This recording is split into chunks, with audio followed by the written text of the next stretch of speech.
Si usted quiere recibir los contenidos del Tercer Canal, suscríbase y también ahí donde está la campanita para que lleguen todas las notificaciones de la agenda alternativa. Somos el Tercer Canal, la voz de los que no tienen voz. Assalamu alaikum wa rahmatullahi wa barakatuh.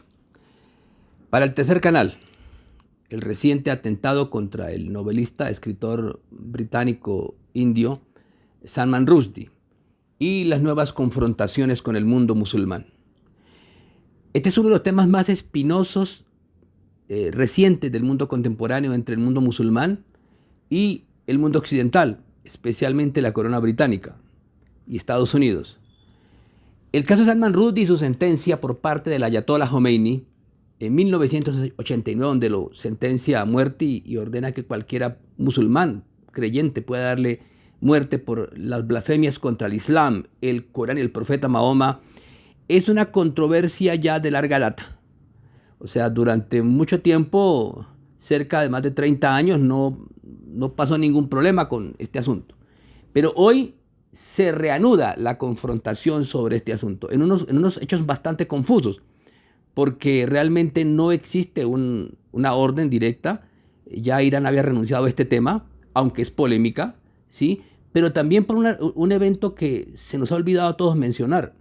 Es que la condena a Salman Rushdie, si bien es cierto, no la comparto como musulmán occidental, como pensador, como librepensador, como místico. No comparto esa opinión, ese dictamen jurídico de un jurisconsulto del mundo musulmán famoso como el Imam Khomeini. Hay que aclarar que este asunto no era solamente de Khomeini.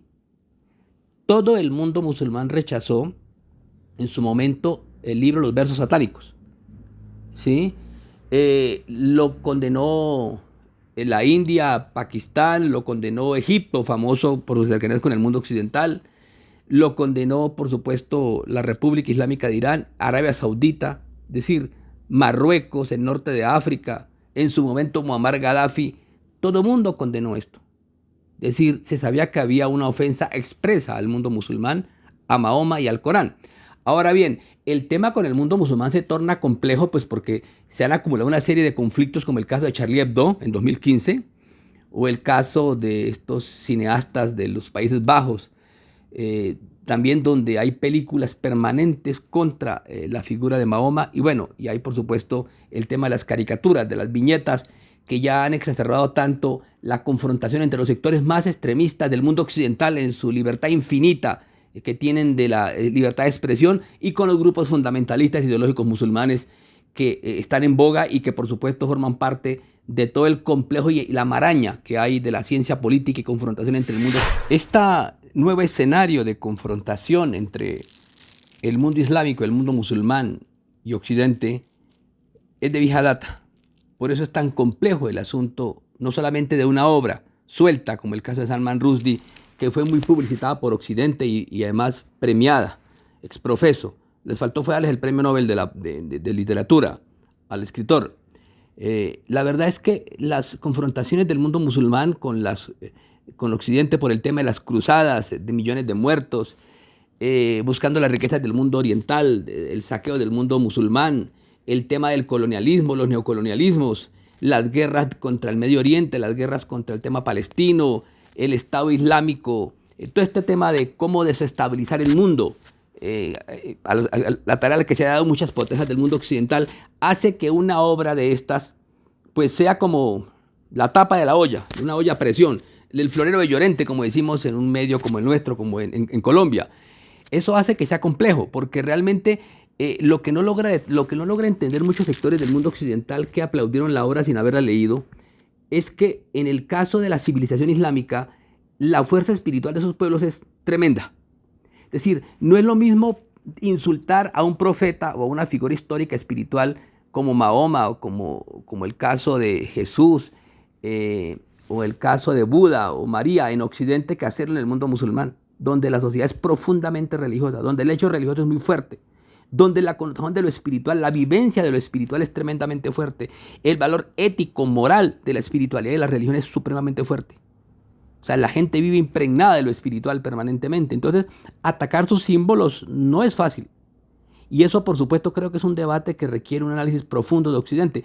Yo recuerdo que por esas épocas un escritor famoso italiano que vivió mucho tiempo y murió en Argentina, Carlo Coscioli, le pidieron que escribiera sobre este tema. Es un escritor, curiosamente, que en sus últimos años optó por la religión judía porque sus antepasados son judíos. Hay una cosa muy curiosa. Carlo Coscioli escribe una obra que se llama La sentencia del ayatollah. Y contrario a lo que puede pensar un occidental, Carlo Coscioli no se puso del lado de Salman Rushdie. No es que se haya puesto abiertamente a favor del mundo musulmán, pero como es un conocedor profundo de la ciencia política y del mundo musulmán y de las religiones, entendió que había una ofensa tremenda. O sea, que había una reserva moral que había que defender. Y por supuesto, esto es complejo porque mucha gente defendió como García Márquez. Yo recuerdo que García Márquez defendió al escritor sin haber leído la obra. Y eso, por supuesto, sorprende porque hay pensadores occidentales que consideran que no se puede agredir. Y surge un gran interrogante. ¿Cómo resolver estos conflictos que pueden llevar a guerras entre naciones? Que solamente pueden ahondar en un conflicto cada vez más grande, no solamente entre el mundo musulmán y occidente, sino entre todo Oriente y las grandes civilizaciones tradicionales con tradiciones espirituales y el mundo occidental, o con algunos sectores del mundo occidental. Es evidente que para Occidente el centro no es la espiritualidad, está claro eso. El centro no es Jesús, no es María, no es la Biblia, aunque hay instituciones como la Iglesia Católica Romana u otras, la Iglesia Ortodoxa, que lo hace. Rusia, por ejemplo, prohíbe el superhombre de nuestro tiempo, que es Putin. Y Rusia y la madre Rusia, que es la nación más grande continente del mundo, prohíbe las ofensas a los profetas, a los libros sagrados. ¿Sí? Y lo mismo pasa con China, toda gran civilización lo ha hecho. ¿Sí? Ahora bien, ¿cómo resolver este conflicto? Para mí el tema pasa por varios meridianos. Uno de ellos, sin lugar a dudas, el diálogo y la alianza entre civilizaciones y tradiciones espirituales. Y el otro pasa por la UNESCO, con el tema de los patrimonios históricos de la humanidad. Uno se pregunta, ¿cómo así que un edificio puede ser convertido en patrimonio histórico de la humanidad? Recientemente lo vimos como pasa con Cartagena o Isfahán en Persia, ¿sí? O la ciudad de Quito en Ecuador, o recientemente el doble título que obtuvimos merecidamente en el caso de Chiribiquete como un patrimonio natural y cultural. Bueno, uno se pregunta, ¿y por qué razón los profetas de Dios, Buda, Mahoma o el caso de María, Zoroastro, Fuji, Lao Tse, Confucio, Bochica, Yurupari, todos los grandes profetas de la humanidad, ¿por qué no son elevados a la categoría de patrimonios históricos, espirituales y culturales de la humanidad? Al fin y al cabo, estos grandes maestros civilizadores como Jesús, Mahoma, Buda, etcétera, o nuestros profetas civilizadores como los americanos, Yurupari y Bochica, son fundadores de civilizaciones, de tradiciones espirituales. O sea, que han inspirado a la formación de naciones, de imperios, de culturas orgullosas de su destino histórico. Me parece que aquí hemos fallado, porque así como se puede proclamar a un objeto, a un edificio o a un lugar natural como patrimonio histórico de la humanidad, como patrimonio cultural, etcétera, o natural por la UNESCO, ¿por qué no lo hacemos con los maestros espirituales civilizadores? Aquí algo no anda bien. Y creo que ese es un problema que tiene el mundo occidental, porque además Occidente tiene grandes patrimonios de profetas que hay que reivindicar y que tenemos que rescatar. Entonces, a mí me parece que todo pasa por un tema esencial de sentido común. Uno de ellos es que el diálogo de Islam-Occidente o el diálogo entre Oriente y Occidente no se puede fundamentar y construir bajo la premisa de que existe una libertad ilimitada de expresión y que puede insultar a cualquiera inspirado en ello y sin ningún fundamento histórico. Entonces nos preguntamos cuál debe ser la respuesta del mundo musulmán a estas agresiones. Increíble, una civilización que ha exaltado la belleza. Los lugares más visitados de la tierra es el arte musulmán. Lugares extraordinarios de la belleza islámica, como el caso del Taj Mahal en la India, o la Alhambra de Granada. La pregunta que uno se hace es, ¿y por qué razón la respuesta no es la belleza y el arte a esa agresión de una novela tan mal escrita que evidentemente su propósito sí es insultar, hacer daño? ¿Sí? Ahí la intención, el dolo, es dolosa, totalmente. ¿Sí? Aunque trate de copiar a García Márquez y el realismo mágico, las piruetas que quieran hacer. La respuesta es el arte. Y el mundo musulmán es responsable de esto también, porque el mundo musulmán, por ejemplo, le ha puesto demasiados problemas a las películas sobre Mahoma. Hacer películas sobre Mahoma se volvió difícil porque muchos sectores del mundo musulmán fundamentalistas de estas líneas ortodoxas, tanto chiitas como sunitas, consideran que no se puede representar físicamente al profeta Mahoma. Por favor, ya es hora de cambiar esa visión. Como hay que cambiar la visión de que cualquier persona creyente puede ir a la Meca y peregrinar porque la casa de Abraham, la Meca es de toda la humanidad, como lo dice el Corán.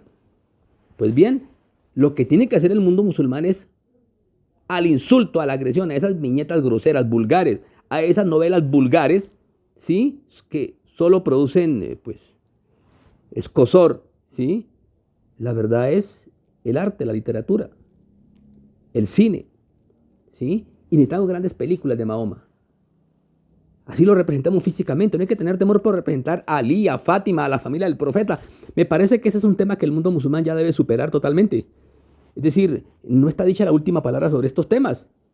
Nadie va a hacer una película de Mahoma para adorar o idolatrar a Mahoma, o a Ali o a Fátima. Me parece que esto requiere un tema un análisis mucho más complejo desde la razón y el intelecto y la mística.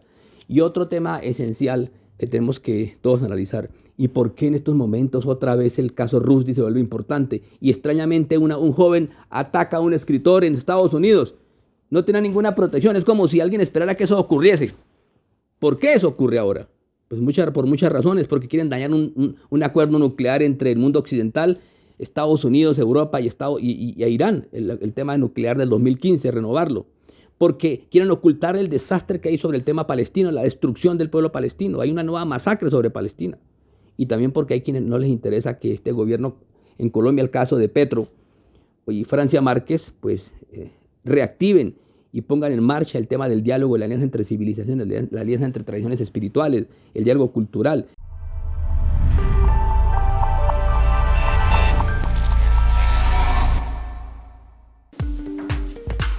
Hola, bienvenidos al tercer canal.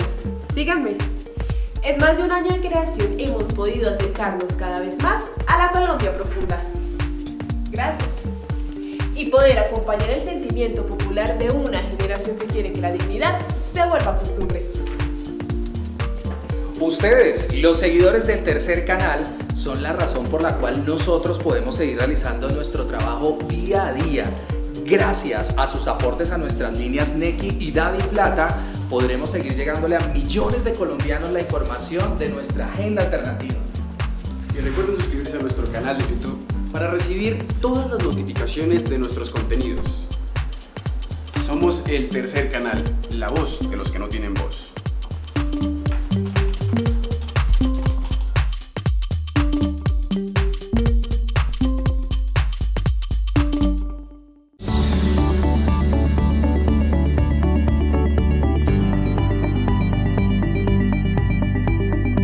Búscanos en YouTube. Selecciona tu video favorito. Suscríbete a nuestro canal. Activa la campanita de notificaciones. Puedes donar fácilmente para que continuemos con nuestro trabajo. Somos el tercer canal, la voz de los que no tienen voz.